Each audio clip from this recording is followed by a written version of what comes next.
Hello friends and welcome back to Enterprise Architecture. Now, regular viewers know that I had been playing a whole lot of FTB Skies lately after a abandoned attempt to play Enigmatica 9. But unfortunately, disaster struck. My FTB Skies world got corrupted in the last update, and I have not been able to get the mod pack authors to figure out what happened yet. So we're going to try and figure that out, but that means that my FTB Sky series is temporarily on hold, or I'll have to potentially start over that world and work my way back up. But that sounds like a lot of work and a lot of frustration. Now, as I mentioned, I've been playing Enigmatica 9 a little bit and done some really fun stuff with Create Mod in this. I haven't really played the Enigmatica series. People seem to really love it, and so I still really wanted to check it out. But unfortunately, Enigmatica 9 was crashing a lot on me as well. Now, it seems like most of those stability issues have been resolved, so I thought it would be a good time to pick it back up. Now, where we left things last time was I wanted to start checking out PneumaticCraft. I don't really know anything about this. This is a relatively new mod, and I've never worked with it before. In this mod pack, I started tinkering with it a little bit, but still haven't got all the concepts figured out. So I figured this would be a great chance for us to explore this mod. So let's dive in. So it looks like the core concept of PneumaticCraft is basically to have high pressure and using that to make various materials. So for instance, the basic way you make this compressed iron is by blowing it up with TNT or throwing it at creepers. But you can also use these pressure chambers to create compressed iron as well, compressed iron blocks, etc. So that's kind of neat. And we do that by having all sorts of different pressurized chambers and whatnot that we have to put together. So there's these air compressors, liquid compressors, thermal compressors, all of these sorts of things that I have not actually played with and figured out just yet. Now, I have gone ahead and gotten the various ingredients that I need for my first setup using an air compressor. I threw a bunch of iron ingots at some creepers, and that gave me enough compressed iron to start building this out. I made myself my pneumatic wrench, which is a tool I'm going to need, and the various comparators, tubes, and whatnot to put all this stuff together. So let's start with a very basic setup. Okay, so one important thing I've already learned is that in PneumaticCraft, you need to play within a single chunk for your contraptions that you are building. There's weird things that happen with chunk loading and moving pressure between chunks. So in this case, we're going to be trying to keep it within this bounding box. Now, I've cleared myself a nice flat area in this space, although I do have a building encroaching. We're just going to work around that, but it'll make it really obvious that we are within this chunk. So for now, we can turn back off our chunk borders so that we know where this space is. Okay, so first things first, we are going to build our pressure chamber. These are pretty straightforward to build. I'm going to build a 4x4 one here. 4x4x4, I should say. And if you're familiar with Mechanism and some of the other multi-block mods, Tinker's Construct, this is going to work pretty much the same way. It's a multi-block structure. So we're going to just fill this in like so, and leave ourselves a couple of little gaps here. And of course, we're going to need a roof on this thing. Can't forget the roof. Can't have a pressure chamber with just sides, can we now? It's not a smeltery. There we go. And put the rest of the sides in here. Now what we're going to need here is our pressure chamber interfaces and a pressure chamber valve. So actually, let's put the valve a little lower. Let's put it here. And then our interfaces will go on either side. Let's do one here. There we go. That's right. I'm sure there's a way to turn this around, but I don't know how to do that. So let's go ahead and put that in place. Perfect. Okay. So now we have our valve here. And our interface is here. So this allows us to input and export our various items. So blue means input and yellow means output. So this is going to be the input, and over here is the output. So to get things out of it, what we're actually going to use is our omnidirectional hopper. We're going to want that to go into a barrel here. So we're going to put the barrel there first.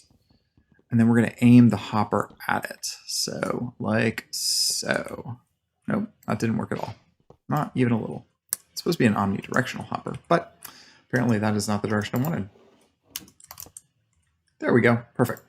So that should pull things back out. And then on this side, we're going to put a regular hopper, and that's going to put things in. At least in theory, that should work. And let's go ahead and put our barrel on top so that we can suck items out of it. Now all we have to do is hook up the pressure chamber valve here, which we can do by setting up some sort of a system to pressurize this. Now, the simplest way is to just use a basic air compressor, which we've built a couple of, and we actually had a couple already left over. So that's the thing that we're going to use for this. And we want it to be automatically set up so that it's not going to explode on us. So we're going to set up a little redstone loop so that it can turn itself off. So let's lay that out real quick. First things first, we are going to want to grab our air compressor. And we throw our air compressor down, let's say here. I think that's right. And now from that, we're going to want to run our pressure valves out of it. So I think we can just run those out of the back like so. And then those go into our pressure chamber here. So that should work fine. I think we can configure this. Yeah, there we go. So disconnect if we need. Perfect. Now we're going to want to catch a signal off of this. And for that, we're going to use our pressure gauge tube module like so. And that's going to output a redstone signal based on the pressure. So the pressure times 2 will give us our redstone output. So in this case, what we're going to need to do is have 9 redstone between these 2 connections, because 4.5 is going to be the magical number. There we go. 1, 2, 3, 4, 5, 6, 7, 8, 9. Perfect. And now we should be able to drop some charcoal into this compressor and get it to start heating up. To enable this, all we have to do is switch from high signal to low signal, and this is going to start powering itself up. So that's going to start building up pressure. You can see it's already at 0.07, and that's slowly going to be pressurizing this chamber as well. So we're going to let that do its thing for a little bit and come back to it once we have a bit more pressure. Okay, so to move up to the next tier, we're going to need a thermopneumatic processing plant. And after that, we're going to need an assembly controller. Again, I know nothing about these things. So let's see what we can do as far as the thermopneumatic processing plant. Ooh, hello, llamas. What are you doing here? Oh, hello, trader. Yes, it's good to see you. Green enchanted sapling. What's that? Well, it says enchanted, so that means good. Do I have anything I can pay you with? Hold on, sir. I'll be right back. No, I only have 4 emeralds. Sorry, we can't do business today, but thanks for stopping by. Although I really want to know what that enchanted sapling is. Oh well, I'm sure we'll find some later. Okay, here we go. Thermopneumatic plant. It's a processing plant that uses heat and or pressure to make materials. So coal can make plastic. That requires heat and no pressure. Diesel and redstone can make lubricant. Now to make this, we need reinforced stone slabs. I think that's easy enough. A small fluid tank from PneumaticCraft and pressure tubes, which we already have. So let's see here. What does a small fluid tank need? Oh, just compressed iron and some glass. That's easy enough. Okay, we can totally make this. So let's add this to our shopping list. We have a little bit of compressed iron already, a stack's worth.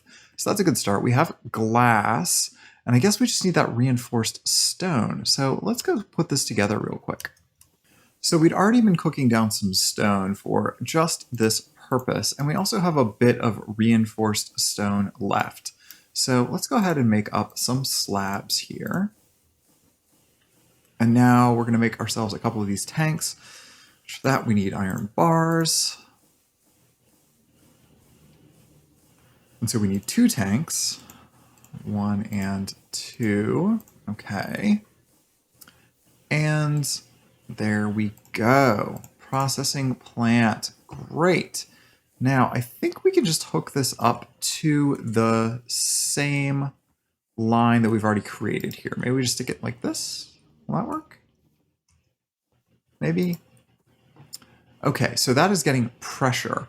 Now, what I don't know how to do is to provide heat to this. So somehow we need to get heat. Heat can be applied by placing a block that generates heat next to the machine. Think of a vortex tube, but also lava and torches. Okay, so a vortex tube, I guess? We could use lava, but that's going to turn into obsidian or stone, and that's going to be a problem. Vortex tube. Okay, so it splits the air flowing into it into hot and cold parts, heating up one side of the tube and cooling down the opposite side. Be aware that the hot and cold sides do have a terminal connection, so it's more efficient to vent the cold side when you want to utilize the heat, and vice versa if you want to use the cold. This can be done with a heat sink. Interesting. When you place down or rotate, the hot end will face you. All right, and a narrow blue band indicating which is which. Okay. Pressurized air is required to make the vortex tube work. Higher pressure leads to greater differentials, and also air will be used at a greater rate. Okay, so this is an easy thing to make. We just need some gold. So let's add that to the list. Vortex tube, add that, and a heat sink. Okay, so vortex tube, easy enough. We already have all of those ingredients. And a heat sink. Yeah, let's go ahead and make one of these. I'm not sure how to set this up, but I'm sure we will figure it out in a moment. So when we place down the vortex tube, we want it to be facing this thing. So let's remove our pump temporarily. And it looks like we lost a little bit of pressure when we did that, but not a lot. So face this way. There we go. So red is hot. And then we just need to put down our processing plant. So that's already heating it up. Very, very rapidly heating it up, actually. I wonder what happens if it gets too hot. Must be a problem? Oh, the scale goes up. Okay, cool, cool, cool, cool. So, let's see what recipes we have here. Can make salmon tempura. That's not super useful. Lubricant. I'm sure we use that for something. Vegetable oil. More lubricants. LPG, which I guess is a fuel source because we're making it out of gasoline. Chips. Here we go. Molten plastic. That's interesting, but we need biodiesel for that. Okay. Ethanol. Yeah, so this looks a little bit like mechanism. Okay, so plastic it is. We need biodiesel or LPG. How do we get biodiesel? Seed oil and ethanol. How do we get vegetable oil? From a vegetable. Okay. And seed oil, I assume we get from seeds. So we need to go get some crops to dump into this thing. And we also need a fluid mixer, so let's add that to the shopping list as well. So, fluid mixer. Oh, this is interesting. This needs a lot of stuff that we don't have. 3 fluid tanks, and I think that's going to be the end of my iron bars, so let's make some more iron bars real quick. Easy enough. And then we need a couple of reinforced walls.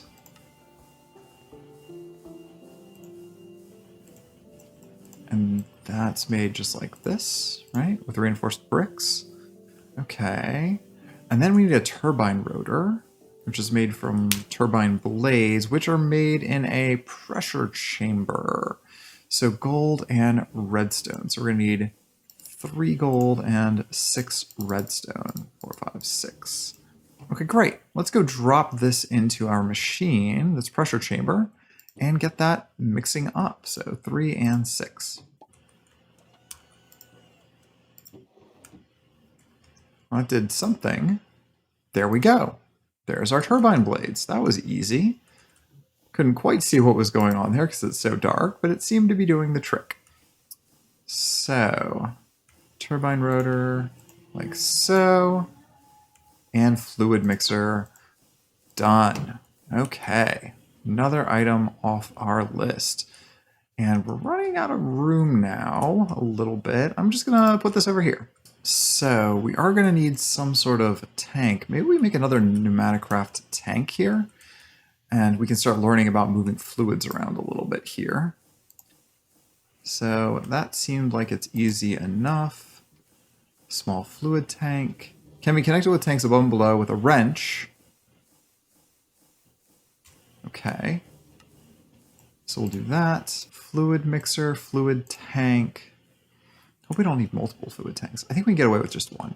Okay, so apparently these are more complicated than I thought. So vegetable oil can only be made from certain ingredients. So corn, fiery beans, solnut, peanut, or saddleroot, flaxseed, or industrial hemp. So flax and industrial hemp are probably the two we're going to have the most access to at this point. Seed oil, similarly, doesn't really seem to have any recipes in the game, which is weird. Ethanol can be made, but bioethanol cannot. Again, no recipes here. So ethanol is actually made similarly from yeast culture and berries of some sort, generally speaking. Most of the fruits, I think. Any fruits. Yeast culture we can only get from water and mushrooms. So we're going to need all this stuff. We're going to need mushrooms, we're going to need hemp, we're going to need some fruits. This is a lot of stuff to come up with. So I have some apples, but all of these other veggies that I've been collecting are effectively useless. So we're going to just start storing these away and working our way to the other ingredients that we need here. So I'll see if I can't dig all of this stuff up somewhere here on the map. Well, I have found neither our industrial hemp nor our flaxseed, but I did find what appears to be a very big witch's hut with kitty. It's important to have a cat.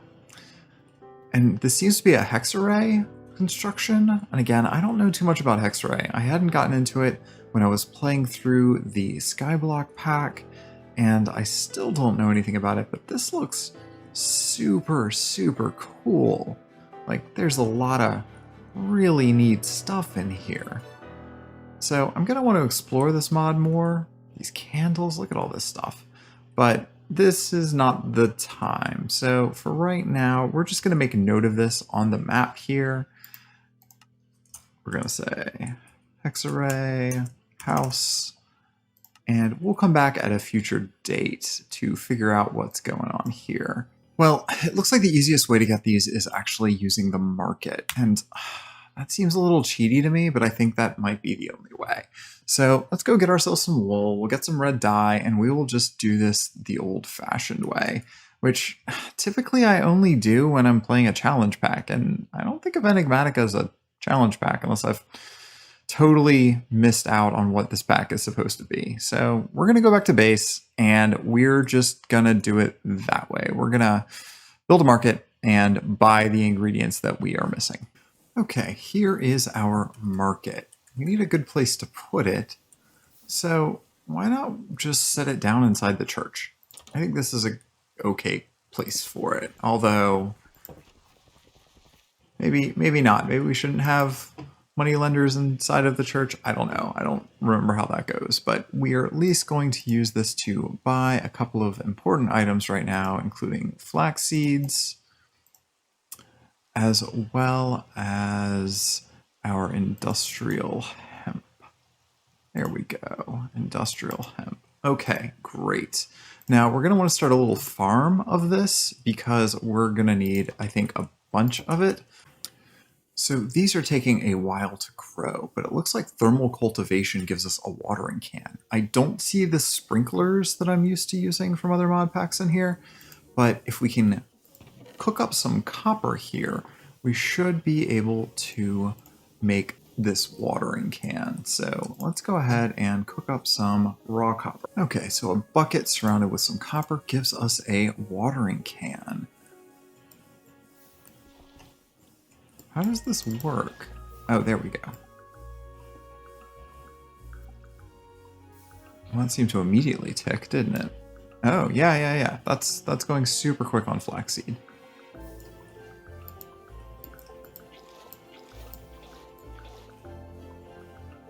Fully grown. Okay, yeah, so this is definitely working with the flax. There, we can add fluid to it the old-fashioned way. And then the first thing we want to do is use some of these mushrooms, I think. So that should give us this yeast extract. I think that's right. Let's see what happens.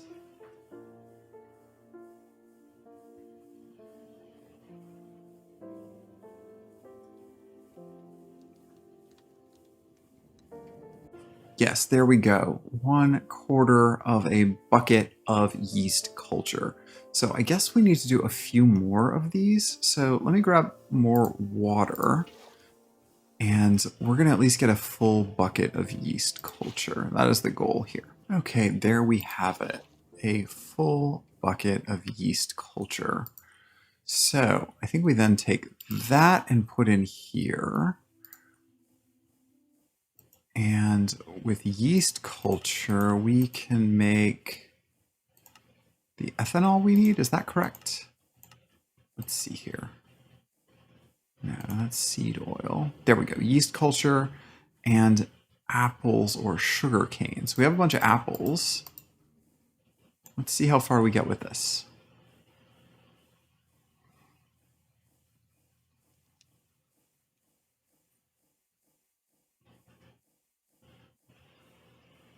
Great. A tiny amount of ethanol. Ugh, not even enough to fit in a bucket. That is not great. We are losing a lot here. So 100 millibuckets becomes 60 millibuckets of ethanol. Okay, so it's a lossy process. We'll have to think through this a little bit here, but we'll let that cook down. So apparently we can use a liquid hopper to be able to move the liquids out of here since we have less than a bucket. So let's craft one of those real quick. Let's see here. What do we need for that? Liquid. Let's see, liquid compressor, liquid hopper. Okay, yeah, this is easy. And then make a fluid tank like so, and then make a hopper. Easy enough. And now we have a liquid hopper. And that should be able to insert directly into our small fluid tank. So if we come down here, let's wait for this to finish. Are we done? We're done. Great. Put down our fluid tank and then point our hopper at it. Great, that seems to have pulled everything out. Wonderful. And yeah, this has ethanol. Good. Okay, so ethanol is the first ingredient. The second ingredient that we need is vegetable oil. And I think we make that here with the flax seeds that we've got, or industrial hemp seeds. And how much do we need of these put together? Oh, we'll figure that out in a second. So I know I'm going to need another fluid tank given that I've just used one for this. So let me go ahead and put in 4 industrial hemp seeds and we'll see how far we get with that. And in the meantime, we will make yet another fluid tank. There we go. Great. And I think when I break this, this is supposed to keep the ingredients. Yeah, it does. Perfect. Processor. Hemp seeds. Yeah, that's it. 2 bars of pressure. Oh. That's why. Not enough pressure. We're going to need some coal or something in there to increase the pressure of this machine. So let's do that. We need some coal real quick. Okay, there we go. The pressure has finally gotten over 2 bars and we should be getting vegetable oil. Yes, exactly. Now here we have 600 millibuckets and it looks like this is giving us 60 per seed. So we really just need 1 more seed to get an equal amount. Oh, but is this made with an equal amount? Let's see here. Molten plastic is made with biodiesel. Biodiesel is made in the fluid mixer, and yes, it's equal parts. So we just need one more seed. Let me go grab one real quick. Okay, that is done. I had temporarily disconnected our tubing system so that we wouldn't be losing pressure to things that aren't using it. Oof, like that. That's not what we want. Okay. So now in our fluid mixer, can we just deposit the small fluid tank? No, that's not going to work. Does that work? Yes, that worked. Okay, great. So you can just click on it. Now let's repeat the process with our liquid hopper again to get the items out of this, or the fluid out of this, I should say. Like so. There's all of our vegetable oil. So let's take that.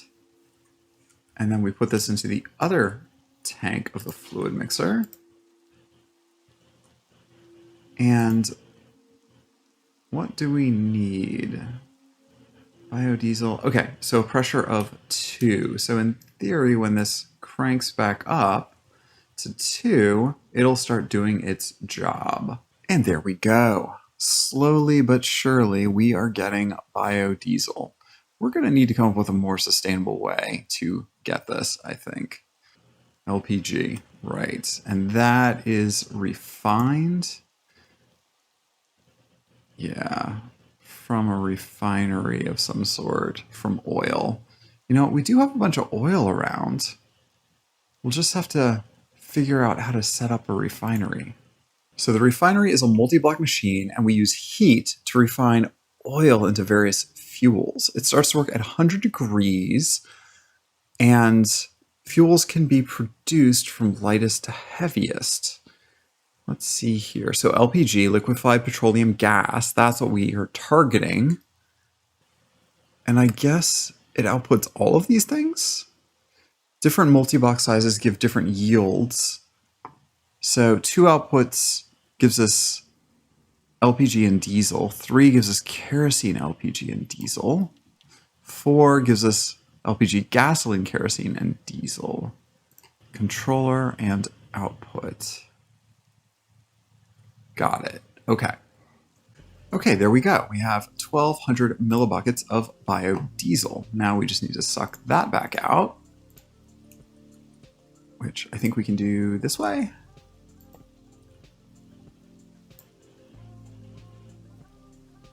Perfect. Okay, so with our biodiesel in hand, we can then put that back into our processor. Actually, there's an easier way, right? We learned we can click on it just like that. And we have 1,200. And so the recipe we want is to turn biodiesel and coal into molten plastic. Oh, no, if we use biodiesel, we can use charcoal. Okay, let's smelt up a bunch of charcoal. I think we need 12, and then we should have liquid plastic. Okay, there we go. We're using the Vortex tube to get a lot of temperature very, very quickly. And so we're getting molten plastic very, very quickly. Great. That is just enough. Okay, so now that we have molten plastic, apparently we can chill it by just putting it in the world. Okay, so for our next upgrade, I think we're moving towards liquid compressors. I think that's the main thing that we're going to want to use. Some of these other compressors, like an advanced air compressor, it still puts us right where we are trying to feed this with coal. And I don't have a reliable source of coal right now because my farm over here isn't actually producing charcoal at the rate that I would want. I never got that to work properly. So we're going to have to come up with a better way to do that. Yeah, I think liquid is the way to go because we can use the byproducts of making the LPG in this and burn it off. That is a good way to go. Okay, so this might be the key to getting crude oil right here. It says that we need a gas lift with a liquid hopper above it to be able to pump items out. Now, obviously, that looks like it also needs to have some pressure, so we're going to have to figure out a way to get pressure moved over to it. somewhere on the map here, I remember seeing a bunch of oil. So there's some here, there's some here. I think all over the place we can find a decent amount of oil if we poke around a little bit. Now the next thing we're going to want to do is the gas lift. Gas lift, yes, that's the key. So let's see here, we need more reinforced slabs. We'd already made some of those. Gas lift is then real easy, just the small fluid tank and 3 pressure tubes. Although we do lose a small fluid tank in the process, but it looks like I have an extra one laying around that we hadn't done anything with yet. So now we just need to take that and our liquid hopper and we can put it into this small fluid tank. Okay, so drill pipes look like it's just 3 pressurized tubes. That is super simple. I love it. Okay, so here is some crude oil that I had found earlier on in my playthrough. And so we put this here, we put the drill pipe, our new pipe, below. And then we should be able to put the compressor right on here. There we go. Put my coal in there. And I think place some drill pipes in the inventory. Ah, okay. So it's not actually automatically attached to it. Let's remove that. And we'll go ahead and hopefully we can get that last one back that we just dropped. There we go. And put these in the inventory. Yeah, that's what we need to do. So now it's to send it in there and we are pumping oil already. Okay, great. So we put our liquid hopper on top of this. There we go. That seems to be doing the trick, I think. Slowly but surely should be filling. Yeah, there we go. Okay, that's exactly what we want. Although this still has a lot of spare space in it. We can probably combine these tanks as well. We need to figure out how to do that. So let's break this. Where did you go? Why are you flying away? And can I click on this with this? Yeah, that's how we do it. Just like in Mechanism. Perfect. Okay, so once that fills up, we will replace the tank and do the same thing over again until we have a whole bunch of oil. Oh, well, we had the same thing happen again. Another explosion. And did I lose my tank this time too? That would be a big bummer. Did that just completely explode?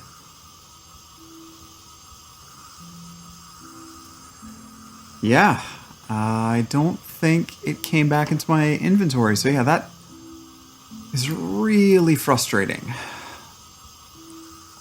So one of the big drawbacks of this mod so far is that things explode a lot. And when things explode, you lose items, and you might actually need those items, like in this case, our lift. So yeah, I don't know what I'm going to be able to do about that. That's somewhat problematic. I'll probably just pick up, yeah, this oil directly. There we go. Perfect. And now I think we can maybe just do this by hand rather than trying to do it the way that we were doing it with the pump. We will eventually figure out how to use pumps, but this is just going to have to do. Okay, I think that was the last of it. Great. So now we have a whole bunch of oil for us to play with. And I guess we can start figuring out how to break this down now. Okay, so refinery is a multi-block structure. Okay, so that's all you need. It doesn't need other tanks or anything. So we need at least 2 refinery outputs. But if we do 4, we can get all of the various materials back out. So let's go ahead and see what it's going to take to build 4 of these instead of 2. Okay, so these are actually pretty cheap. I don't know why they're making such a big deal out of it. We can definitely do that. And we picked up a whole bunch of diamonds while adventuring, so we can spare those for this recipe as well. We do need a bunch more reinforced stone slabs, I think. So let's go ahead and make a few more of those real quick.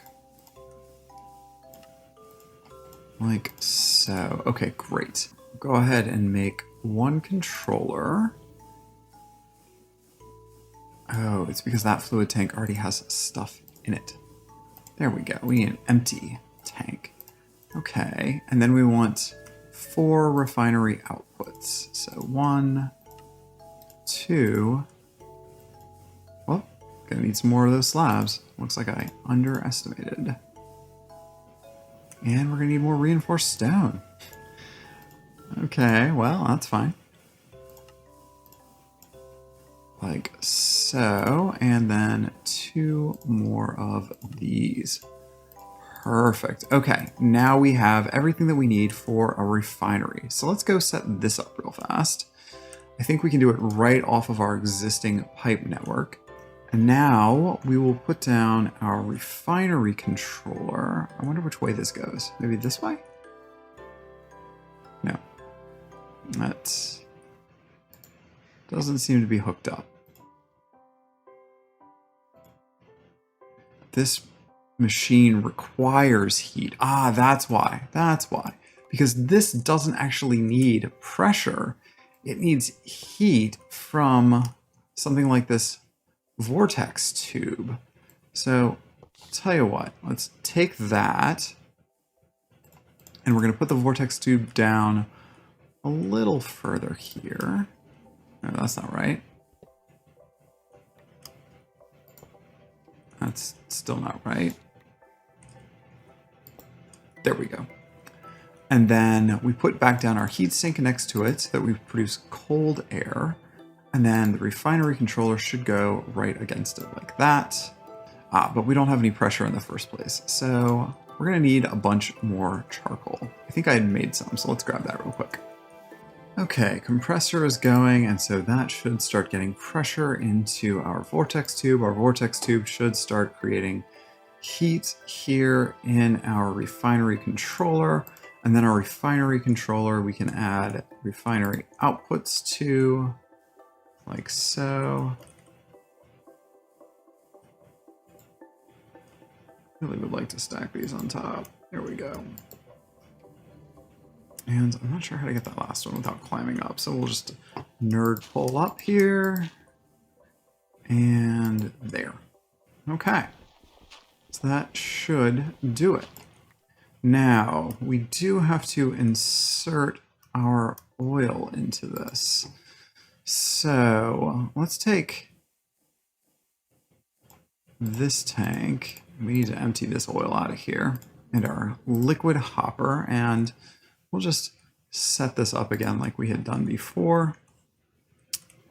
We'll click on this and that should insert it. There we go. And I think this is now backwards. Okay, other way, other way. Okay, so that's getting oil. We're not at 100 degrees yet, but I expect we'll be at 100 degrees soon-ish, maybe? There, as this temperature keeps increasing. But we're going to be losing heat on each side of this. So maybe I just put, I don't know, dirt down? I don't know if dirt is sufficient or not, but hopefully it will be.